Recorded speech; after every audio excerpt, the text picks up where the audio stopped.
So assets are off to record highs again today, pretty much across the board, except while Tesla is up, Tesla is singular at this point, at not returning to record territory. Maybe that's deserved, but maybe not. I asked Grock this morning for catalysts over the next 4 months. I've been looking at it. Actually, Brian Wong brought it up on Monday night, and he seemed to feel like we're facing a particularly ripe a bunch of catalysts going into the winter. Grock agreed. So here's what Grock had to say. He says, upcoming, what he has to say. Upcoming Tesla stock catalyst, August to December 2025, based on recent analysis, investor discussions, company indications. Tesla faces several potential catalysts in the next 4 months that could significantly influence its stock price. So these are not like little $1 or $2 moves. These are significant moves as these things come to fruition. Tesla's push into full self-driving and robotaxi services remains the core growth narrative, with multiple updates potentially landing in this window. These could boost investor confidence in Tesla's AI pivot, but they do risk disappointment if regulatory hurdles or technical issues arise. Number one, FSD software update. Expected in late September 2025 with claims of 10x performance improvements and robotaxi integrations. This could validate Tesla's autonomy tech and drive potential sentiment, especially if it enables supervised driving in selected areas. Unsupervised driving, that's important. A successful rollout might mirror past FSD milestones that triggered stock surges of up to 10% or more. By the way, it was interesting to see yesterday. Maybe we'll talk to Bradford tomorrow night about this. But Bradford Ferguson said this is not a 10x improvement. It's actually the 10x increase in the number of I'm forgetting the word there, but it's actually 1,000% improvement. So this is not just a 10x improvement. So a little bit of a maybe incorrect part of the story here from Grock. Number two, robotaxi expansion and launch milestones. Rollouts could accelerate in September through October, including public access in U.S. cities like Austin and potential removal of safety drivers in limited zones. However, earlier delays, some from regulatory pushback, highlight the risk, potentially leading to negative reaction if they are postponed further. Cybercab-related reveals teased as major product unveiling, possibly in September, which could include the Cybercab hitting production or demo stages. This aligns with broader AI autonomy themes, including partnerships like the $16.5 billion Samsung deal for chips. So the reveal of the Cybercab actually being in production, which should happen between now and the end of the year. Okay, another category here, vehicle production deliveries and new models. Number one in that category, Q3 2025 production and delivery report, expected early October 2025, usually going to be on October 2nd, of course. Analysts anticipate strong numbers due to the rush for the $7,500 federal EV tax credit, potentially boosting deliveries to 500,000 units, a number I've thrown out a couple of times. I have a hard time getting there, so I'd be surprised if we got to 500,000. But I think even anything over 465 is probably going to be a catalyst, and I do think we have a very good chance of hitting beyond 465. High deliveries could spark a rally, but missing estimates below 1.95 million annually might weigh on the stock. That's interesting that Grock thinks that we could be looking at almost 2 million for the year. That's a mistake, I think, on Grock's part. That's just me. New affordable EV models, launch of the stripped down Model Y variant or a compact model targeted for late September or early October, aimed at reviving sales amid cooling EV demand. Positive China sales momentum could also amplify this. And then finally, in this category, Tesla semi-pilot production Ramp up expected by year end, potentially November, December, signaling progress in the commercial vehicle space. And the third category, earnings and financial updates. Q3 2025 earnings call, likely October 22nd or 23rd, including a company update. Focus will be on margins, energy segment growth, and guidance to Q4 2025. Strong energy results could offset any EV slowdowns, with analysts eyeing this as a key 2025 winner. Past earnings have driven 10% moves or 10% drops. And then a fourth category, other growth and macro catalysts. Optimus update, potential demo or progress reveal in Q4 2025, tied to robotics themes from partners like NVIDIA. This could position Tesla as an AI leader beyond EVs. Elon Musk compensation package resolution. This was mentioned by somebody this morning. Announcement or voting ratification expected soon, possibly September. Which funds might front run for bullish momentum. This aligns with Musk's renewed focus on Tesla. So the idea this morning was that sometime at the end of September, I think it was September 28th, they will have to announce what the package will be that we will be voting on November 6th, and that could be a market stimulus because it will create the goals that Elon will have to meet in order to get his full compensation package. Macro factors, potential Federal Reserve rate cuts in Q4 could ease borrowing costs for EVs and boost market sentiment. Of course, this could be a negative if we don't get the cut, but I think we're going to get the cut. Technical and sentiment drivers, ongoing consolidation patterns suggest a potential breakout above 350 to 400 if catalysts align. Lower highs could push towards 250 if they falter.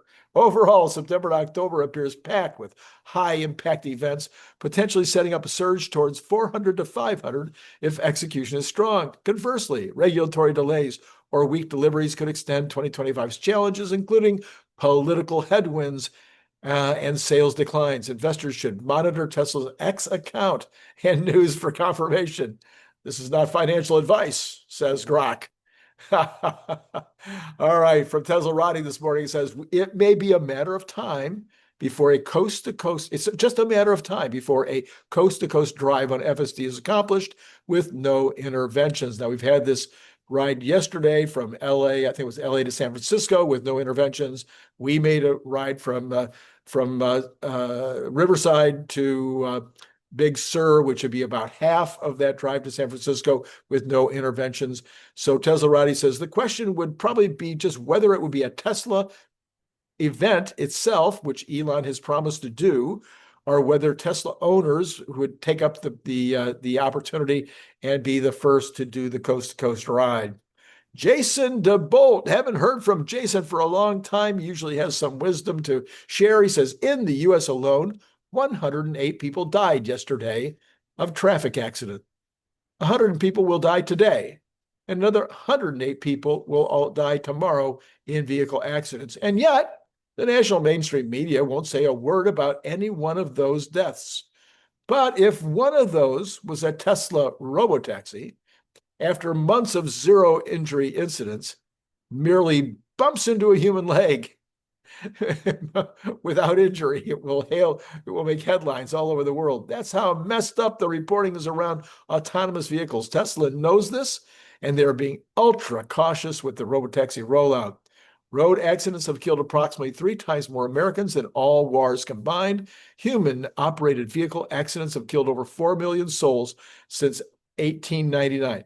Every Tesla engineer working on FSD is a hero. So this is Randy Kirk, by the way. And if you think I have any hero in me, push the like button, hit subscribe button, hit notify, and then throw money at me. Put it in the tip jar. Maybe it would be in Patreon. To one strategist, this is, I believe this was Barron's. How come it doesn't say? To one strategist, the bullishness that we're seeing right now is not nearly enough. James Thorne, the chief market strategist at Wellington Altus, a Canadian wealth management firm, with over 30 billion in assets, has a new report out targeting 7,500 for the S&P 500 by next spring. So we know we're headed to 60, according to Tom Lee, we're headed to 6,600 by the end of August. That's a pretty aggressive call, except it looks like we're going to do it. Now this giant is saying 7,500 for next spring. There are not many Wall Street targets that are this high. He would be, all by himself. Well, not quite all by himself. And Yardeni has also put down 7,500, but that's for his full 2026. And that would be a further 15% advance from Tuesday's close. Thorne's optimism is an echo of Tom Lee at Fundstrat, which we just mentioned. He's also a crypto enthusiast, and he's hailing the passage of the Genius Act regulating stablecoins, as well as the Clarity Act that still needs Senate approval, dividing crypto oversight between the Securities and Exchange Commission and Commodities Future Trading Commission. Blockchain and digital assets are not speculative bubbles or scams. They are the rails on which the digital economy runs. With strict regulations, regular audits, and global standards, these technologies have earned the trust of institutions and individuals alike, he says. That fits with what he calls America's unreasonable rally, where the bold are rewarded in a period of fiscal transformation, technological upheaval, and what he calls a reawakening of pragmatic innovation. The posting of a rare budget surplus in June, he says, is evidence that the complaints of Wall Street and bond vigilantes are losing traction. The U.S. returned to red ink in July, of course, with a $291 billion budget deficit. What happens when the dire predictions don't materialize? The answer, he says, is it will be a move to the goalpost. If it's not the deficit, it's inflation. If it's not inflation, it's a specter of regulatory uncertainty or geopolitical risks. The bond vigilantes thrive on fear, but the facts are increasingly inconvenient for their narrative. Yes, Virginia, Wall Street has a cottage industry of Cassandras, he said. So that's a possibility that somebody else is using Grock to write their stuff. While his report didn't address the July Consumer Price Index report directly, on social media, he noted that the annualized rate of inflation over the last 3 months was 2.3, and that a 50 basis point rate reduction should be on the table at the Fed. In fact, I think the rate for the last 6 months, 2.1. In the new era, he says, White House policies have triggered structural reset akin to unplugging and then rebooting the economic system, and that the Liberation Day of tariff announcements marked the start of a new 4-year cycle, and this is historically associated with powerful rallies. So even though we've had this 2-year cycle of back-to-back 20% gains on the S&P, what's being suggested by this author is that we could be looking at because of what Trump is doing, and again, whether you like him or hate him, or whether you think these ideas are good or bad ideas, the truth is it is a reset. The idea, the concept of pulling the plug on the system and then rebooting is kind of a good analogy. I kind of like it. Gold and Bitcoin are foundational assets in the modern portfolio, he says, as he advised investors to consider increasing exposures to sectors and companies leading in artificial intelligence, blockchain, tokenization, and digital asset infrastructure, as well as industrials and financials. The convergence of a political cycle reset, a bullish market outlook, and the unleashing of blockchain innovation presents a generational opportunity. Well, he should sit down with Cathie Wood, who has her 7 different groupings of innovations that are also hitting at exactly the same time. Investors who recognize and adapt to these shifts will be best positioned to thrive in the year ahead, said Thorne. Tesla Boomer Mama says that there's updated financial strength showing on this table. We're not going to show the table. Despite a challenging second quarter, Tesla's financial strength is still top-notch. It's among the 3 top companies with NVIDIA and Alphabet. It has the second best Altman Z-score and the second best cash-to-debt ratio. There you go. Barron's has this morning. This is really cool.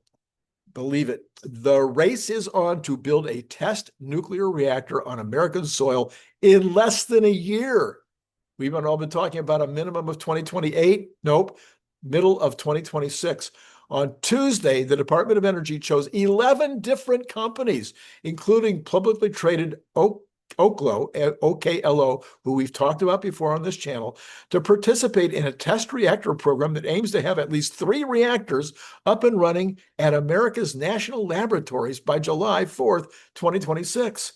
𝐘𝐲 stock jumped 6% on the news after trading flat earlier in the day. At least one other name on the list, Terrestrial Energy, is expected to go public later this year after merging with a blank check company.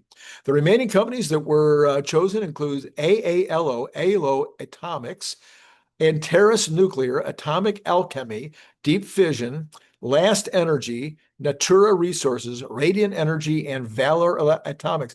I'm going to want to talk to Brian Wong tomorrow night about this initiative. This is amazing. Every nuclear reactor in the U.S. today is a large water-cooled reactor, similar in design to the very first reactors created in the 1950s. But startup companies like the ones that were picked are building advanced reactors using much different designs that they claim to be able to be built faster and cheaper to accommodate the needs of users like AI data centers. It's a hot investment area, but one that is largely unproven.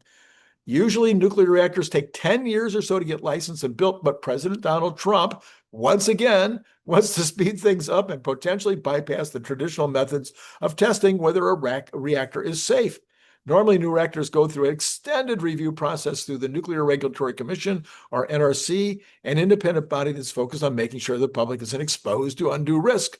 The process normally takes years. Trump wants to shorten that dramatically, potentially adding new kinds of reactors to sites around the country in just a few years. In executive order he signed in May, Trump directed the Department of Energy to create the pilot program and get the reactors up and running by mid-2026. Trump said in another executive orders that reactors are tested by the Department of Energy or Department of Defense should not have to go through the traditional regulatory process. The NRC should not be revisiting risks that have already been addressed. He wrote, some nuclear experts have raised concerns about bypassing the traditional regulatory safeguards.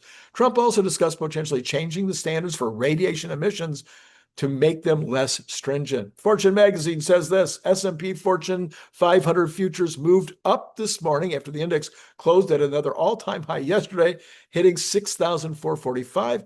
With inflation largely under control, investors appear to be assuming that the U.S. Federal Reserve will deliver a quarter point interest rate cut in September. Some analysts think that if the labor market continues to slow, that could go to 0.5, as Nicholas Gibbs mentioned last night. His guess, or his estimate, or his prediction from a week ago, beating these guys to the punch. Regardless, the hope of incoming cheaper money is good for stocks. Maybe too good for stocks. Some analysts think the market is heavily overvalued and thus due for a correction, said Randy Kirk. The S&P's value is heavily driven by tech stocks, according to Apollo Management. And on one measure, those stocks are more overvalued today than their equivalents were in the dot-com bubble. Don't compare it to the dot-com bubble. This is not a comparative. It's not analogy. You can't use it as an analogy. But there's another reason that traders continue to favor stocks. The fact is companies are doing really, really well, according to JP Morgan. 76% of the companies, listen to this now, 76% of the companies reporting their quarter 2 results so far have beaten earnings estimates. 77 have beaten revenue estimates, according to Dubravko Lakos Buhas. 62% have taken double beats. 89% of the S&P 500 has reported quarter 2 earnings so far, and their average returns growth is 6.1% over the prior year. Their net income growth is 10.9%, according to Lucas Buhas. With companies overperforming versus expectations and September rate cuts looking inevitable, it is not surprising that investors are buying into the action. So let's take a look here. Truflation is still sitting 1.84. That's the overnight. Their year over year is at 1.95, and their CPE equivalent is 2%. PCE, I always do that. Their PCE equivalent is 2.34, way below what we're hearing from the actual agencies. Trump's rating this morning has risen again. He's now at 49%. It was 47% last week, 48% earlier this week, and now at 49. So there's a steady rise. Maybe people liked the idea of taking over Washington, D.C. Let's go ahead and we'll start with the VIX. And the VIX this morning has dropped again. It's under 15 to 14.62. We have got the Tesla right now up 1.09% at 344.54, and that is not as high as it was earlier today. Right now, it seems to be settling down, though, right about 344.5. Dow Jones up 0.66, was higher. NASDAQ has come down from its high. It's up, but still up 0.17. And S&P following the similar trend, although all three of them are completely different in the way that they've gotten there. The S&P, though, is still up 0.22 at 6,459. Most of the Magnificent Seven are up, but Meta is down a little bit. NVIDIA is down 0.86%. The Cathie Woods are all up, basically, except for one, and �伊_𝐸 is down a little bit, but all the rest are up nicely this morning.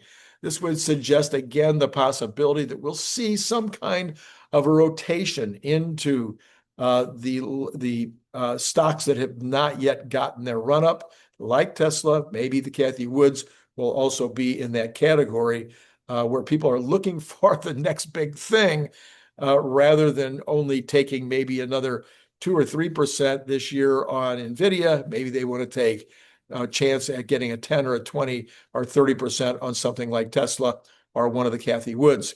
All right. The good news this morning, which is probably helping the Cathie Woods a lot, is that the bonds are down. The yields are down 5.7 basis points, under 4.25 to 4.236. This will be a big help to mortgages if it holds, and I think it's going to hold because I think it's finally reacting to reality. We've got oil down another 28 cents to 62.89. Brent, same thing. Natural gas down just a tad, sitting at $2.81. Gold up 16 this morning, back over 3,400 to 3,450. Now, gold is not at an all-time high, so that's one other asset that is not at all-time highs. Silver up 1.59, also not quite to an all-time high, but close at 38.60. Copper down a little bit, sitting again right around $4.52 today. Been right around $4.50 since the changes. The dollar is mixed. Bitcoin is up 1,877. And we've got that at 121,624. This is just a tad under the all-time high, which is 122 and change. So it has been above 122 this morning. So I'd say there's a real shot that Bitcoin hits another all-time high today. And that would be all the numbers that you want to hear about right now. Last night, Nicholas Gibbs and I had a phenomenal time together talking about stocks and bonds and all the rest of the stuff. I think you're going to want to watch that if you haven't already watched it. Many of you did, but there's a few that probably didn't. I'll put the card up right here. And then later today, we will probably have Larry Goldberg replacing Brian Wong since I switched them to Monday. Brian took Larry's spot on Monday. And then it might be Cern Basher tonight. We're going to record in a little while here, and so I might throw up a Cern Basher for you tonight. Or I might get Brian Wong in for the late show also, because there's some stuff that we just discussed that Brian needs to chime in. Anyway, one or the other, we'll see what happens. But that's what you would expect later tonight. Okay, remember the like, subscribe, notify stuff, but especially remember it's time. 3 or 4 more of you need to join Patreon, really, seriously. All right, it's been great talking to you.